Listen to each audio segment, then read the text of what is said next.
What's up everyone? Welcome back to my 7-day video series before the release of Crystal of Atlan. We have 4 days left until launch, and today's topic is going to be Crystal of Atlan free to play or pay to win? Okay, again, this video is part of a 7-day countdown series that I'm doing where I'm giving you information about the game before the game even releases globally on May 28th.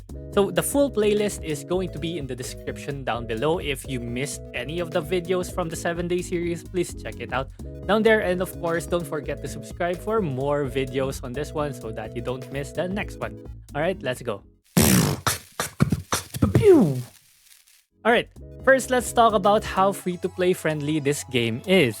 And with that, we're going to focus on the PvP aspect first because this is the most free-to-play friendly part of the game. And what's good about Crystal of Atlan is that in 1v1 and 3v3 PvP, it's actually very free-to-play friendly. First off, your characters have 2 sets of equipment. First set is for PvE. This is the gear that you use for dungeons, quests, whatever. And there's a second tab for the PvP gear. So again, the PvE gear basically is the ones that you can enhance. You can put insignias on them to make them stronger. You can add circuits to add more stats, whatnot. But when it comes to PvP gear, it's as vanilla as it gets. It's just pure stats, nothing else. No set effects, no enhancements, no circuits, no insignias, nothing. Just the stats that the equipment gives, that's it. You also cannot enhance these equipments. So yeah.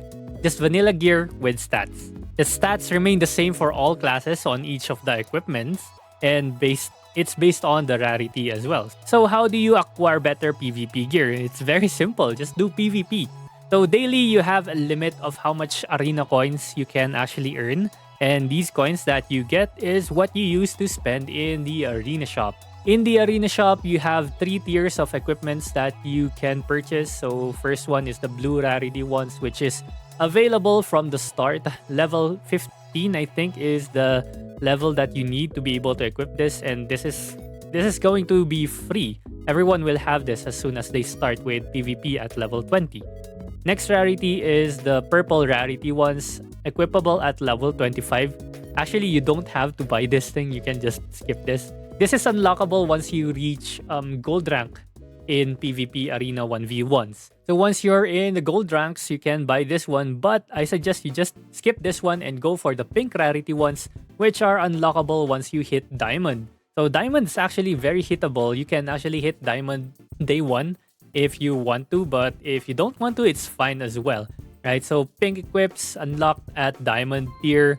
So yeah, but if you look at the stats, if you actually compare the stats for the blue gear and the pink gear, it's actually not that much CP difference, right? So it's not a lot of CP difference. So meaning people with blue gear can still actually dumpster people with pink gear if the people with the blue gear is just better.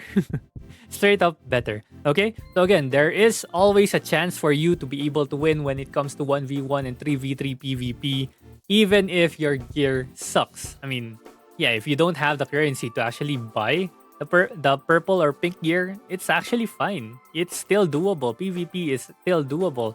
Your enemy might have a slight edge, but that's pretty much it.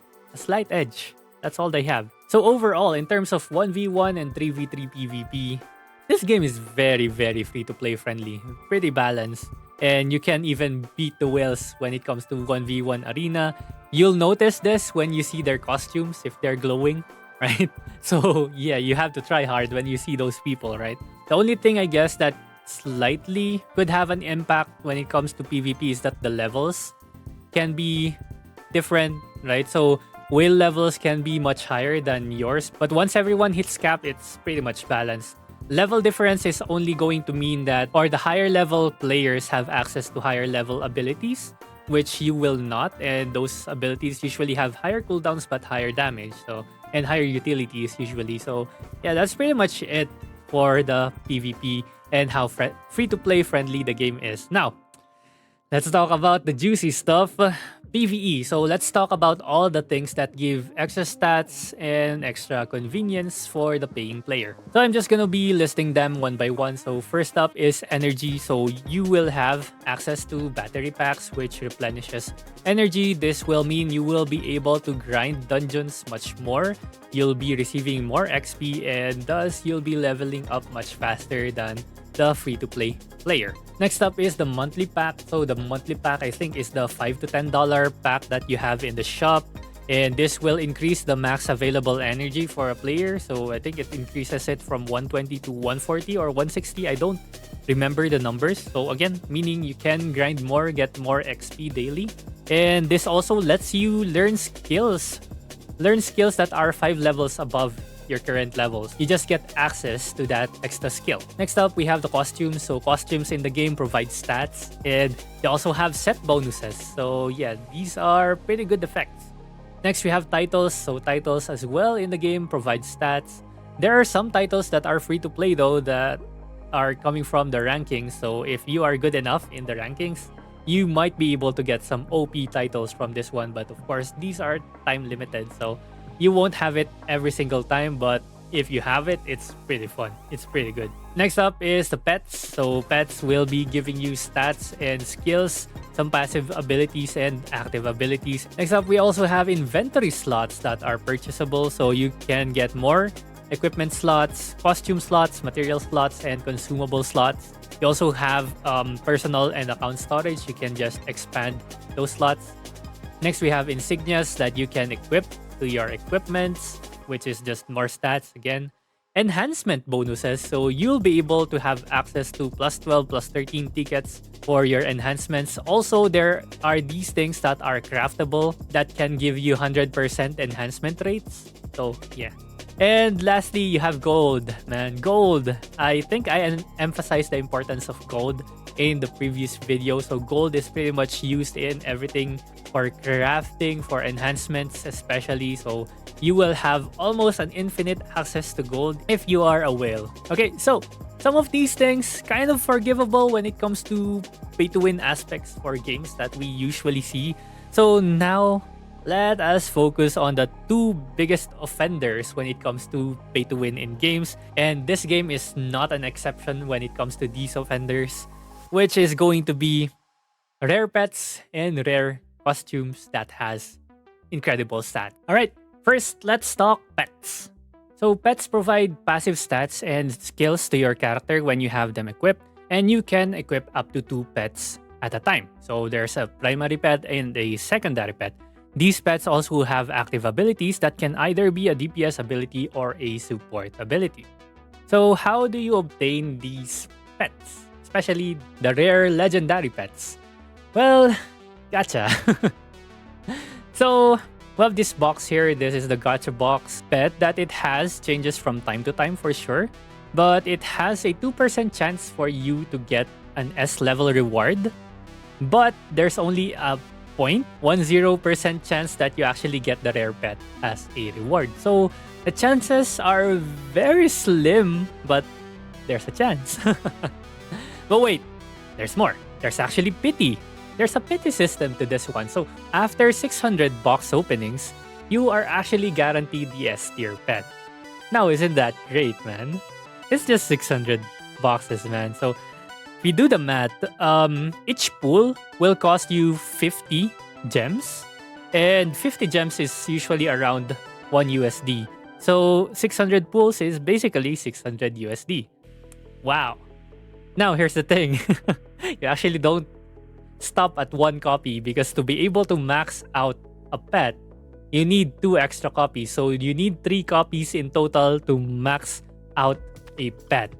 So now, triple that $600 and now you're at 1800 USD. Okay? So, expensive? I don't know. You'll be the judge of it. So, unless you are really lucky and you get the pets so much earlier before PT, good for you, right? But here's one more thing. I said you can equip 2 pets. So now double 1800. Now you're at 3600 for 2 maxed out legendary pets. So that's basically it for the mats for legendary pets for whales, right? So very simple, 3600 USD, you'll be good. Now let's talk about costumes because costumes are great, man. They look really, really nice, right? Cosmetics.